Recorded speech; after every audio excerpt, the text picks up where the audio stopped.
Let's get salty! Everyone, Zeddy here again with another Lost City of Un'Goro card review, and today is Druid Day. So I guess Hearthstone's getting broken, right? It's Druid, one of the classes that just loves to break the game. And yes, they are getting some incredible, basically token Druid support. This is some of the best token Druid cards I've ever seen, including, yes, the brand new quest. So we're going to review those cards. You want to win these cards, we're giving away 2 regular pre-orders, 2 mega bundles out of my pocket. To enter that giveaway, like and comment in the video, link down description below, the one with that thumbnail over there. Be subscribed to the channel. Every 1,000 subs we get until all the cards are revealed, I will add another mega bundle to that giveaway. So hit that sub button, make me go barrout. So let's start off with the first card here, which is basically a sigil for Druid. The Ravenous Flock is 2 mana at the start of your next turn. So yeah, like a Demon Hunter sigil, summon 3 2/1 hatchlings. And those are, I don't know if I have the token here. I'm not sure. They're just 2/1s. I believe they're beasts. And yeah, they get on the board. I don't believe they have rush or anything like that. You're paying 3 mana to effectively get 6/3 in delayed stats. Obviously can get wiped by a pretty, any AoE will take care of that unless it gets buffed up, which we'll talk about in a second. And it's important to note that this will summon at the start of your turn, so you can buff them up, you can do different stuff before your opponent can ever interact with them, right? You don't have it at the end of your turn. Your opponent can't react until you're done doing what you're done with them, right? So that's pretty good, a guaranteed play on 2. You will note it's not a nature spell. So like going forward for like the next, this year and next, every time we see a spell, we go to like, is it a nature spell? Can it see play an imbue Druid with Hamul? No, it cannot. So this cannot be an imbue card, but I don't think token Druid would really want that for the most part, as we will see. But it's not bad, right? It's a lot of stats. And again, your opponent can't really interact with that. Like Soul the Forest, you could just slam it down afterwards. I think that's still in standard. You can go Ravenous Flock, Soul the Forest, and you have 3 guaranteed targets. So really good token Druid card. I'm gonna give it a 3 out of 5. I think it'll see play. I don't know how much play, but I think it will. And in Wild, Druid's like way faster with the like really cheap cards. I feel like this is too slow for Wild. I know I always say that, but developing minions on turn 3, or I guess you could play this coin on turn 2, you could get that out, but sadly, yeah, it's probably too slow. You could innervate this out too, I guess. It is possible to get it out earlier than turn 2, but still, I think it's a good standard card. I just, not entirely sold on Wild. However, I'm sold on this card in any format, because this is insane.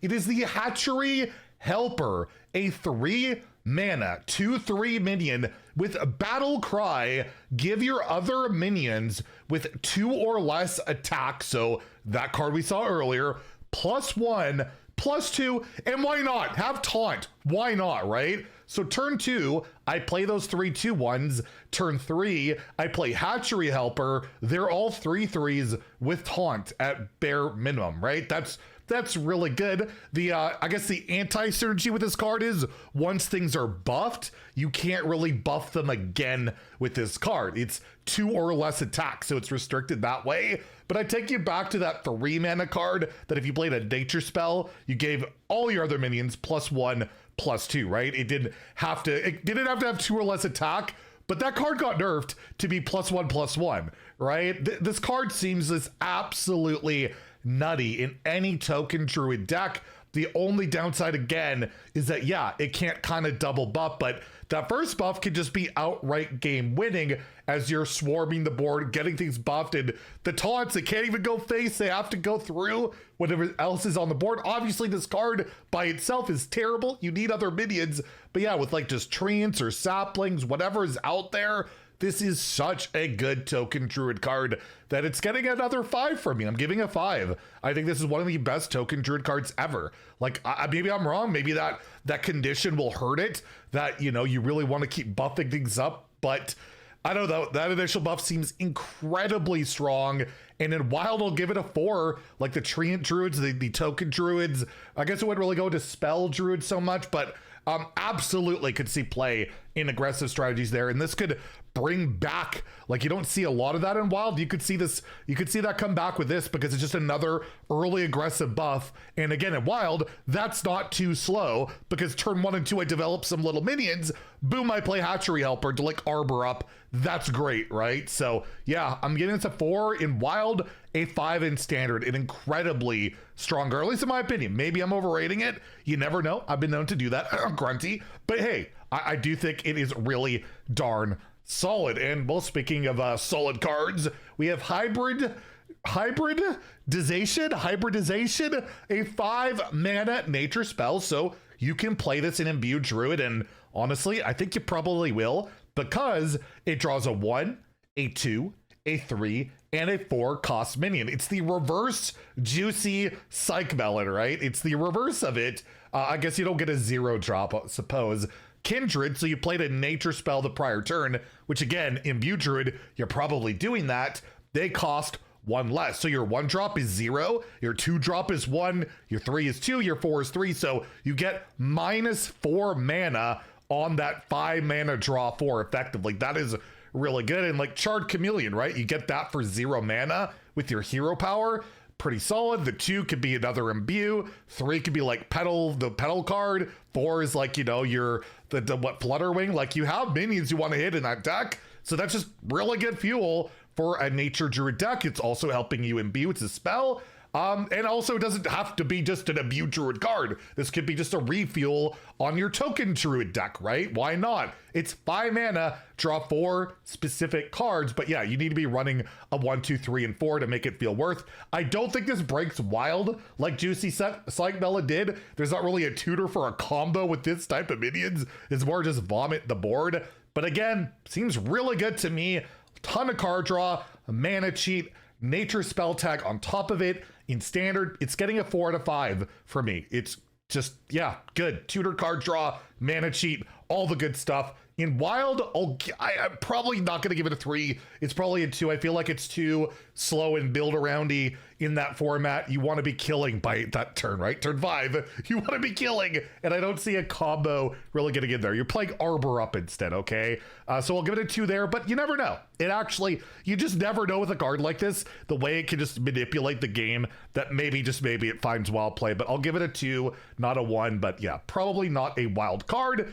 And next we have the Sky Screamer Eggs, a 3 mana 0/2 minion, death rattle. You summon 4 2/1 hatchlings. So you get 4 minions out of this thing, but it has a 0 attack, so you kind of want to have to buff it up. The problem is, I don't really want to buff this up. I want to buff my wide board. And with the cards I'm looking at for like Druid in particular, it's not a ton of like single buffs. You got like the Mark of Nature, I think. You could give this like taunt and stuff, but typically pretty slow. Almost every card that like has a 0 or like very low attack that spawns some other stuff, you really need consistent buffs for it. And I'm not seeing a ton of really great stuff. And again, you don't want to hit the new 3-drop on just this. That's pretty damn bad. Although they can't ignore it, and then because it gets taunt, and then they have to get through the hatchlings, maybe. But I feel like this is a card that might not slot into that package as well. But it can really help us with our quest we're going to see later. So again, I probably would give this a 2 out of 5 in Standard, a 1 in Wild, because Wild's way too slow again. But in Standard, we're going to see a quest that you might just want to throw this in there because it really helps you go wide. It's going to be a fringe one if it sees play, so we'll give it a very low 3 out of 5. But yeah, this quest we're going to look at is pretty insane. I think we're going to want to play this quest in Standard. So yeah, we'll give it a 3 just because it does really work well with that quest, but I could easily see it not making the cut. And yes, that quest, what is it? What is Druid getting? Well, like Mage, they're getting a weapon.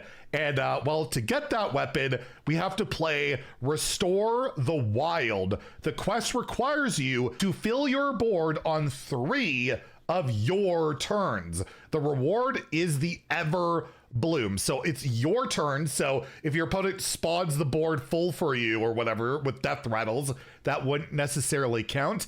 And I have clarified this does include dormants. This includes locations. Somehow you stole a portal. You got your own Sargeras portal. It would include that as long as every board spot is occupied by something. 3 different turns. you get that quest reward, and the reward is absolutely nuts. It is the Everbloom, like I said. It is a 3 mana, 2 attack weapon with 5 durability. After your hero attacks, give your minions +2/+2. That's only the minions on the board, but that's effectively a Savage Roar with health every single swing. So you have any board presence going, they're getting constant buffs. And when your quest is about making a full board, you're probably going pretty wide pretty consistently. And this is just a really insane thing. Just think about the old hunter weapon that got nerfed that would buff +1/+1 everywhere, but the board was usually like the most meaningful buff. That got nerfed, right? I think it lost attack. I can't remember how it got nerfed. Regardless, that got nerfed back in the day. This is just an insane weapon. And with the 5 durability, that's like what, +10/+10 overall, unless you somehow extend the weapon by some means. And yeah, it requires board to be good, but a lot of these Druid cards are just nuts. And maybe even like, I don't know, somehow imbued Druid, you play it and you're just buffing up your large plants and making them even larger. The main downside, as always with most quests, the requirement is steep. The requirement is very steep. Having a full board for 3 turns, it's going to take some time. You can't do that quickly. I could easily see it being like, you know, something with like the Cosmic Phenomenon, a mix of like Starship Druid and the new token cards. I think that would meld together really well. Plus the dormant Starship Pod will like help you complete that. I could easily see it being like some hybrid deck like that. And yeah, the whole like a Cosmic Phenomenon wants you to have a full board. So you're already trying to do that. Do it 3 times. This weapon's not that expensive to play. Boom, your opponent is in a world of hurt if they can't deal with that board. Oh yeah, we also have the signature version of the quest, and we have a signature version of the weapon. Yeah, signature weapons are happening this expansion for the first time ever. I believe every weapon, every quest will have a signature, is my understanding. Regardless of all that, what am I giving this quest? I'm giving it a 5 out of 5. I think this is a 5-star Druid quest, mainly because like Starship Druid was even at the most recent tournament. It looked good, and it will just work really well with this, in my opinion. Getting that full board of 3 turns will be the deciding factor. It might be too much, but I'm gonna bet that it's not, and that it's a 5-star card, and that, yeah, we're gonna have to have all the board clears to try and deal with this deck. But I will say with these quests, I have been kind of happy that they're not just win the game when you complete them. And it seems like the harder the requirement, the crazier the reward, which has been pretty cool. And I guess at Wild, I'll give it a 3. Like, I just lost to a Treant Druid before I started recording. I've been climbing in Wild, and I lost to a Treant Druid who had a full board by turn 3. So it's not like it's out of the question in Wild. Don't know if you really need the weapon there. I feel like you're winning before it's even relevant there, or losing before it's relevant. But in Standard, I could absolutely see it being relevant. So there you go. 2 5-star cards to review, but to me, they're really strong cards. And we still have more Druid cards to review later today. I believe that guy Rarn, you might have heard of him, is revealing the last set. So we'll see what those Druid cards look like. If you enjoyed the video, please like and subscribe. Have a great day and stay salty, my friends.